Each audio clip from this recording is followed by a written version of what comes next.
Hey guys, Fourfinger here, and sorry for no videos lately. I've just been away in my hometown because of all of the Serbian holidays. I was hanging out with my friends, and that dragged on way longer than I wanted it to.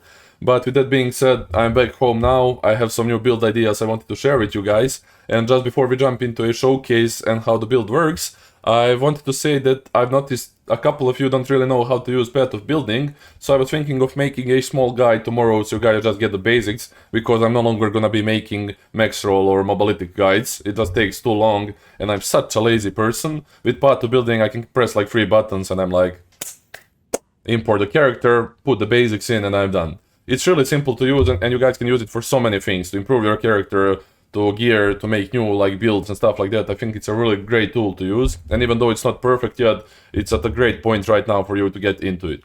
So with that being said, let's just jump into a showcase.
So yeah, this build definitely surprised me, and in a good way, because when I was making this character, I just wanted something to one-shot Pinnacle bosses with, and it obviously does that, but I didn't actually plan on doing Simulacrum, so I just tried it once, and I did it without any issues, and the reason why I'm so surprised is because our main skill is terrible for clear. It has slow attack speed and big delay, and if you use it often in Simulacrum, you're just gonna die.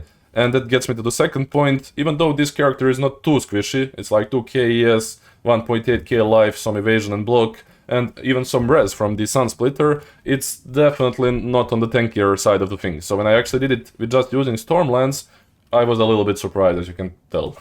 So yeah, how does the build actually work? So when you do the Elemental Sundering, it's actually consuming freezes, shocks and ignites, and it can also be consumed from the allies as well. So what we do is like we use Stormlands to shock and ignite with those 2 support gems, and then the boss is going to be shocked and ignited, but because our Quadrilla is also going to shock itself with the overcharge, because when it does shock, it's going to be reflected back to it, we have 3 procs at a time, so it means it's going to proc the lightning one twice, because 1 shock on the boss, 1 shock on the gorilla, and it's going to proc the fire one to remove the ignite from the boss as well. So as you can see, that's a lot of damage, so that's good.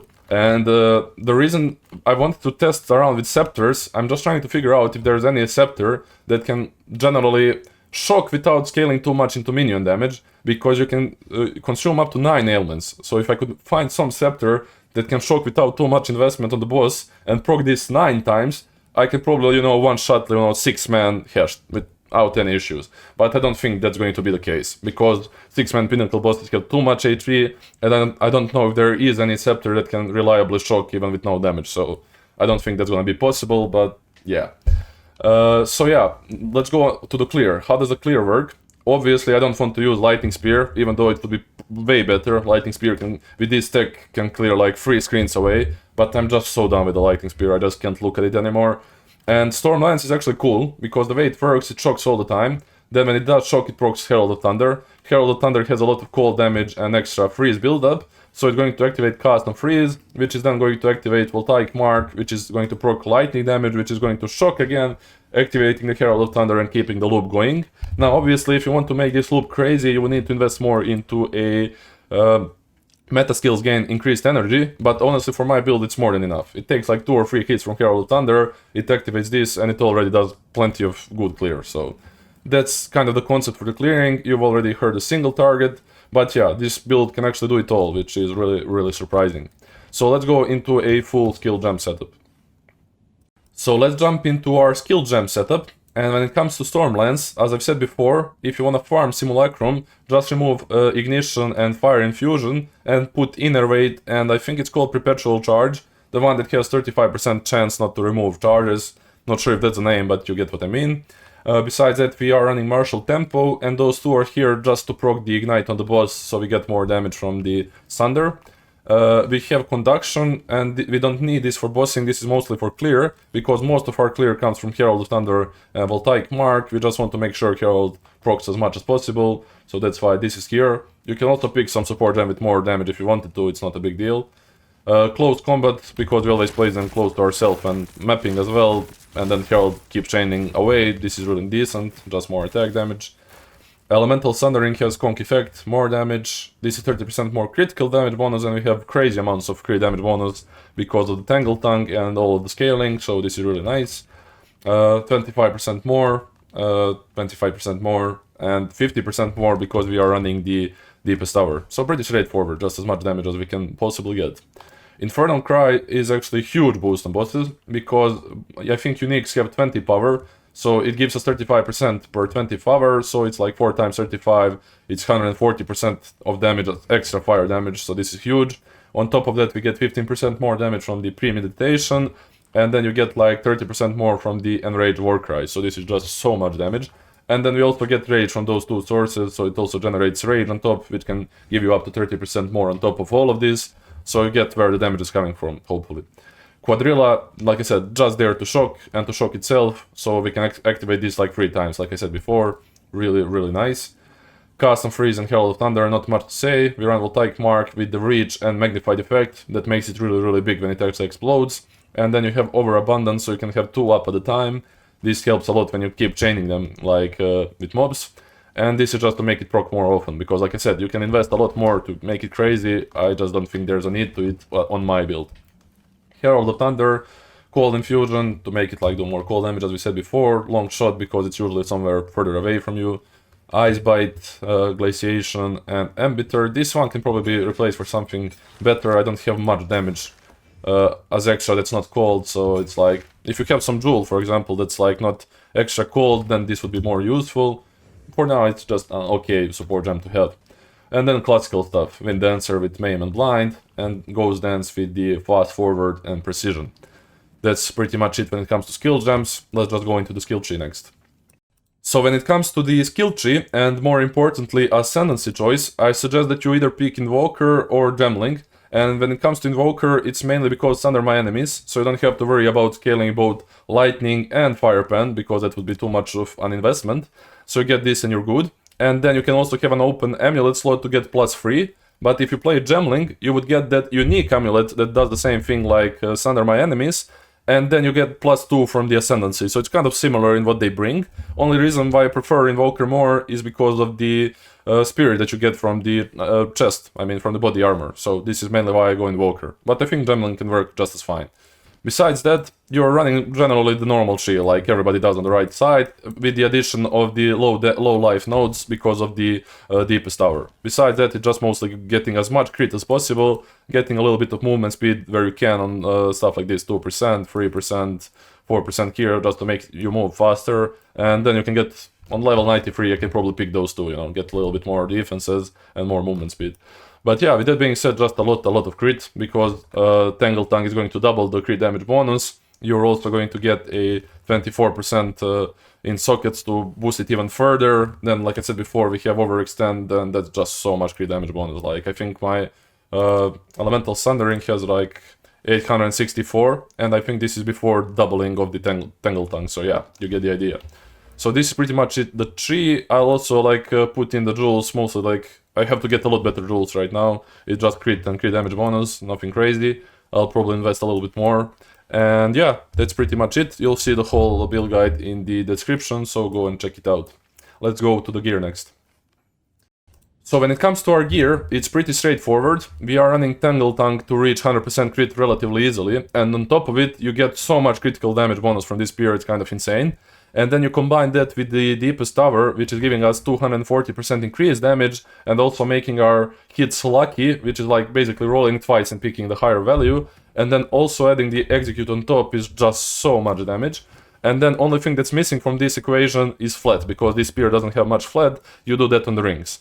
And when it comes to prices, I think Tangle Tongue is really cheap. Like getting the one with like 18.5, which is like really high roll, and the runes already in it is like 1 divine or 2 divines. Yeah, 2 divines. It's really cheap right now. Then you have the Deepest Tower, which also used to be expensive, now it's like only 1 divine as well, on decent rolls, so that's also really cheap. For the amulet, you mostly just want +3 and critical damage bonus, and then for the prefixes, just get as much defenses as you can. Mine was like only 1 or 2 divine, like I said, because it's really a bad amulet overall. I can make it a lot better. I just picked something to test the build out, so it is what it is. Rings are the most expensive part of this build. I paid like 40 divines for each.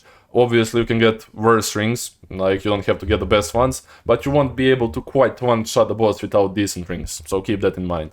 So, like I said, those two are really expensive. The body armor, just get as much defenses and attributes or resistances as you can, because the more defenses you have, the more spirit you get from the monk Lead Me Through Grace, so that's important. As you can see, I'm pretty much kept on my spirit right now. Sun Splinter is a huge damage boost for Elemental Sundering because it's giving it 7 levels, because I got the corrupted one, and you can pretty much pick any corruption. It can be +4 cold, +4 fire, or +4 lightning, doesn't matter which one, but I think lightning one is the most expensive one, so don't buy that one, obviously. And this one that gives you 7 levels, because this has all 3 tags, cold, fire and lightning, is just a huge value from the offhand. And then from the boots, my boots are pretty bad. It's just movement speed and energy shield and a little bit of cold res, nothing crazy. Belt, life mana, res, simple stuff. And the gloves, like I said, I still can't believe I got them. Every single mod on these gloves is useful for us. Evasion, cold damage to attacks, life, +2, cold and lightning res, and they were corrupted for +1, which is really good. So overall, build is not that expensive outside of the rings. Maybe chest, depending how far you want to push it. And then the +1 gloves, I'm not sure if you're gonna get as lucky as I did, but you can try your luck and see what you can get.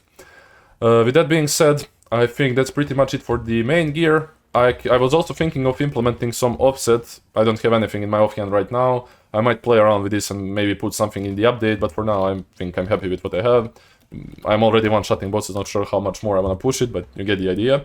For the jewels, you want critical hit chance, critical damage bonus, and then ideally you want elemental damage and attack damage, because you don't want cold, fire or lightning, because we do all kinds of damage, both when mapping and when doing Elemental Thunder, because we do lightning and fire. For mapping we do a lot of cold, so generally getting attack in elemental would be best, alongside critical hit and critical damage bonus. Outside of those 2 jewels, you would want one with the spirit, and any type of extra damage is fine. I just need a little bit more spirit to get the quadrilla in, or you can just drop something if you don't want like Wind Dance or Ghost Dance, or I think they're all really important defense-wise, but if you can't really afford stuff, then you might want to drop one of those. And the last one is obviously +3 on the Elemental Sundering to make it have crazy multiplier. As you've seen, it's like 2k, yeah, it's like really nice. So that's it, pretty much it for the gear. Is there anything else to talk about? So you've seen the skill tree, you've seen the gear, you've seen the gems, you know how the build works. So yeah, that's pretty much it, boys. Thank you for watching, and I'll see you guys in the next one.